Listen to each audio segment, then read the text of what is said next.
Hello, I'm Robbie Fowler and you're watching Redmen TV. Well, there you go. A disappointing home result for Liverpool, drawing 0-0 with Tony Pulis' bus parkers at Anfield at the Sunday 3 o'clock kickoff. Before we talk about the match, let's have some of your Facebook comments. First and foremost, these are just going to be amazing, aren't they? Saying that, Will Reynolds says, good performance, just need to get the goals. Fred Weber? Mate, sorry, Fred. We need clinical striker ASAP. Also must get clinical in front of goal. Still progressing. You'll never walk alone. Sam Welsh says Stoke never looked interested in playing football. Liverpool played well but lacked the physical presence up front. Need to stop causing problems for ourselves from goal kicks. Very interesting point. We'll pick up on that hopefully in a moment. Ang Miao Ching says 1. Huth should be sent off. 2. No plan B. 3. At least we got a clean sheet. You'll never walk alone. Yeah. Tom Christensen says men versus kids, and the kids got a lesson in tactics. I am worried. Jeremy Case, great performance. The woodwork just lacked the ability to finish once again. Yes. And Sabesh Sam says need to give some chance to experienced players. Now, I don't know how much that's lost in translation. I don't know whether that's we need to give chances to give experience to players, or we need to give chances to experienced players. Either way, I don't know. And George Smith, down note of the day. It's the one to end on because we very rarely end on an end note, but I'm going to try and pick it up after this. George Smith says, I wonder what our championship kits are going to look like. Fuck off, George. Fuck off, mate. What can you say? Chris is back from his honeymoon, so we went to the match and we were discussing it post game in the sand. And the fact of the matter is, it sounds very much, we've said this a couple of times this season, you sound like a bit of a broken record and you sound like you're trying to make excuses. People looked at these games, having got through the tough sort of opening 5 fixtures, we looked at the next 5 and said these are all very winnable. And Stoke at home is a winnable game, but how often do we beat Stoke at home? Should we be beating them? Yes. You know what? Yes, we should. Stoke gave us a good game in the opening 20. We discussed on the subscriber show and the match build-up show that perhaps we'd see a different approach from Stoke, because it's sort of become common knowledge that Anfield isn't the fortress it once was. You can go and you can score goals and you can take points from us at Anfield. And the opening 20 minutes of the game, I thought Stoke gave it a good go, and I thought, maybe we see a different type of Stoke. And then the rest, the 70 minutes happened, and we realised that wasn't the case. The problem with Liverpool was that, and this happened a lot last season, and this is a point the Anfield rap made a lot last season, is that we didn't stamp our authority on the game from the start, so we mimicked very much the way Stoke were playing. So we played quite direct. We looked to force to play a little bit too much, and that's worrying because for me, Stoke I felt Stoke were going to park the bus from minute one. They didn't, but all the same, we should have just kept possession and just stroked it about and let them chase shadows. But we didn't. We tried to beat them at their own game, and for the first 25 minutes, probably the vast majority of the first half, if we're being fair, we did create a few opportunities. Luis Suarez is magic, but we know this. Just because he scores a hat-trick at Norwich doesn't mean he's suddenly become a prolific goal-a-game centre-forward. It's not the case, and he creates that chance for himself. Now the fact is, he beats like 7 men in the box and gets in, and then he just blams it wide, and we've seen him do it time and time again. Now, where's the criticism come from there? Because any other player in world football, the odds exceptions notwithstanding, Leo Messi, etc., they don't get in those positions. Luis Suarez makes that chance himself. He gets in the position, but it's just for half a breath, just to think about it and just don't try and put it in the top bin. Just hit the target. You know what I mean? But he goes for the worldy finish, and it's Luis Suarez in a nutshell. That really isn't it. You know what I mean? You take that 1 week, you want to name your firstborn child after him, the next week you want to wring his little fucking neck because he just gets in those positions and just doesn't do the simple thing. But that's the beauty of Suarez, and you've got to take the rough with the smooth with regard to that. I think tactically, I don't think someone mentioned there about the tactical lesson. It's just Stoke. You know what? I thought I was a little worried that like Suso and Sterling would just get eaten alive, but you know what? I have to say they both came through that game for me with flying colours. Raheem Sterling was a little anonymous in the first half. Suso grew into the first half. I actually don't think he deserved to be substituted. I think he started to show a lot more when they switched flanks in particular. I thought once, but that being said, once Joe Cole came on, we'll come on to that in a minute. Once Joe Cole came on, Sterling was out on the right hand side. I thought he was our best player. Second half, I thought Sterling was our best player. Didn't do much first half. I think of the players on that pitch in the second half, I would have personally to give my man of the match to Raheem, because time and time again he was looking to make things happen. He was beating men, he was being strong. If he was losing possession, he was winning it back. And he was showing men, you know, sort of 4 times his size and 10 times his girth. You know, that he wasn't going to be just walked all over and be maligned. So, you know, fair play to the lad, and that's when you know you've got a real player on your hands. But unfortunately, he can't do it all on his own. And the tactics, I mean, Joe Cole,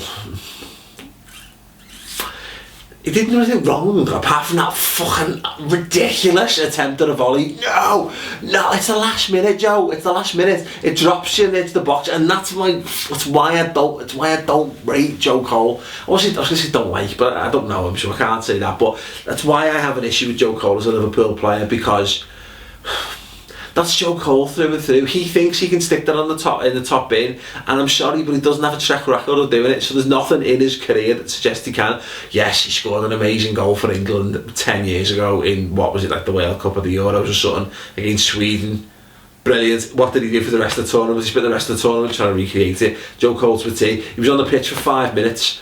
He'd already lost his position. Brendan Rodger screaming at him, no, that's not where you're meant to be. Get up the pitch. You're playing left wing. And I know he's not played, and he's definitely short of match sharpness, so I can't be overly critical of him from a technical perspective. But for that, you know, the tactics, he's been there, he's been around Melwood. You know, he'll have been there in briefings and stuff. He should at least know where he's meant to be.